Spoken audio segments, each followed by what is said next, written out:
Good morning and mazel tov to everybody. I just wanted to spend a few minutes talking about, I was asked to speak about things that I've learned over the course of the past few months studying these various Mishnayos, which I studied. So there are three groups of Mishnayos that I wanted to talk about, not necessarily in depth inside, but three important concepts that one can sort of tease out of these Mishnayot, or sometimes they're somewhat explicit. Now, I learned through Seder Nezikin and Mesachet Kalim and Mikvaot, and the details of the various halachot in those Mishnayot are very complex. But every once in a while, there's a Mishnah or a set of Mishnayot that sort of takes a step back and looks at things from a different perspective. So the first Mishnah that I really want to talk about comes from Mesachet Kalim in the 17th parak, in the 17th chapter of Mesachet Kalim. The Mishnah, the tractate, the Mesachet in general, is talking about the susceptibility of various objects to becoming ritually impure. Right? Which objects can become ritually impure, and which objects cannot become ritually impure. And it really goes through every single type of ancient utensil that you can imagine and that you can't imagine. It gets very, very technical. And then all of a sudden, there's this bizarre Mishnah that appears in the 17th chapter, out of nowhere, seemingly out of nowhere. And it says, by the way, if you think about things, you can sort of split up the various utensils that we've been discussing based on the days of creation. So things that were things made out of things created, utensils made out of things created on the first day are not susceptible to ritual impurity. Things created on the second day are. Things created on the third day are not. Things created, and so on and so forth. Now, this Mishnah is bizarre for a few reasons. Number one, as many of the commentators note, the Mishnah doesn't really add any new information that we didn't have prior to this. There's perhaps one exception, but for the most part, the Mishnah is not teaching us anything new. The other issue is that the Mishnah is not necessarily entirely correct, because there certainly were things created on the first day that are susceptible to ritual impurity, and therefore the commentators have to sort of take a step back and explain exactly what the Mishnah meant by saying these things. But it's a bizarre Mishnah. Like, what is it doing in the middle? And it's sort of like in the middle of nowhere. And what that sort of a light went off in my head and reminded me that the way that Chazal saw the world was through the lens of Torah. And even when something was completely, or not necessarily completely relatable, or not necessarily something that worked 100%, but when they were trying to think of examples of how to remember something, perhaps even using a mnemonic device, they thought to another example from Torah. Right? They weren't necessarily trying to teach us that there's some spiritual or deep message of creation that taps into these ideas of ritual impurity. No, the Mishnah is saying, let's try to think of a nice way to remember these various laws that we've been teaching. Here's another example. It's another example from Torah. And it's something that I noticed not just in my own learning, but observing other people in my family learning Mishnayot, whether they were doing it for this project or another project. So for example, my son Etiel and I are learning Mishnah Sukkah.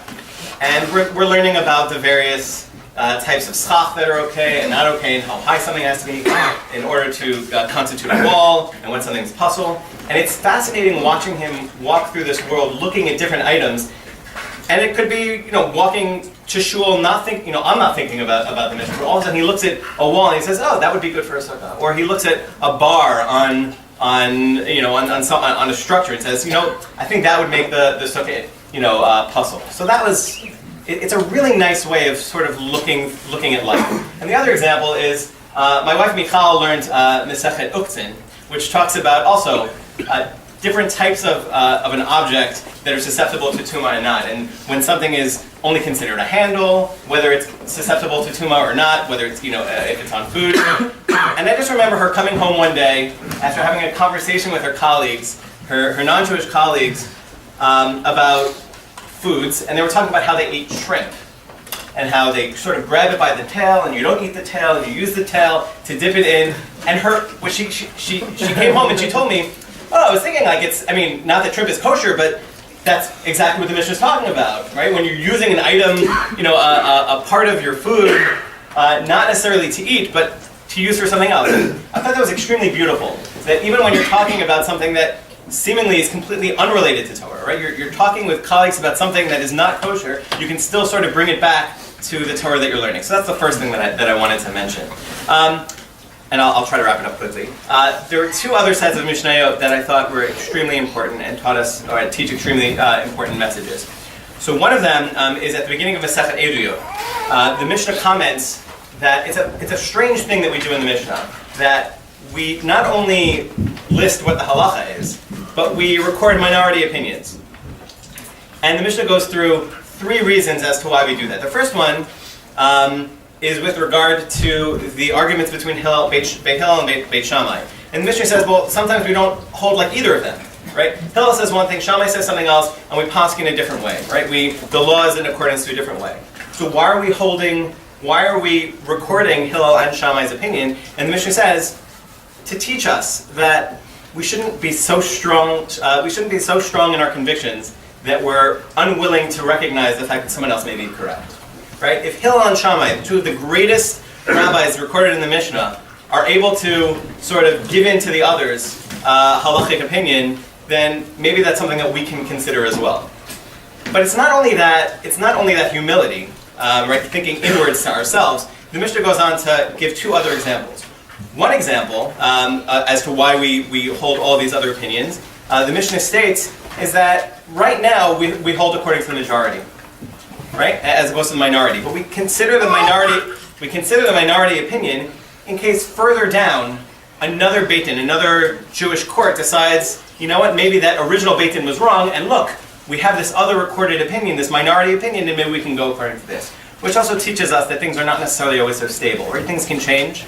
So it's not only giving up our own strongly held convictions, but thinking that even if we're a very strong Beit Din and we have the majority, that sometimes the majority isn't necessarily always correct, and a future generation who's greater than that majority can come and agree with that minority opinion earlier. But the last one I think is the most important, and that is, it sort of gives an out for someone who holds according to the minority opinion. Right? If you see someone doing something that is not accordance to your own halacha, right? The Mishnah says, if that person says, I have a tradition that's somewhat different, right? So then you cannot pass judgment on that individual, right? That individual is going according to a different opinion. So I think that idea of pluralism that exists in the Mishnah is a beautiful idea. So those three ideas I thought were important, and I'll just leave you with one last idea, and that's in Masechet Horayot. Masechet Horayot talks about what happens when leaders make mistakes, whether it's the Nasi, whether it's the head of the Sanhedrin, or whether it's the Kohen Gadol, and it talks about the various things that they need to do, and when they have to follow certain opinions, and when they cannot follow certain opinions. But the Mishnah ends on a very beautiful note, and it sort of lists different categories of people and says which one we have to give more honor to. So a Kohen is more important than Levi, and a Levi is more important than Yisrael, etc., etc. But the Mishnah ends on a very beautiful note, and that says all these things that we just said, right? Who's more important than whom? That's only when that's the only difference between these individuals, right? When everything else is the same, and it's just this person happened to have been born into a priestly family, this person happened to be born into a Levitical family, but when one of them is greater than the other in Torah, then even a mamzer, someone who, at least from a halachic perspective, is on the lowest stratum of who we consider important, someone who cannot marry a regular individual in the Jewish community, someone who is somewhat ostracized by their past, that person, if they're a Talmid Chacham, is considered more important than a Kohen Gadol who's an Amar, it's an ignoramus who happens to be the high priest.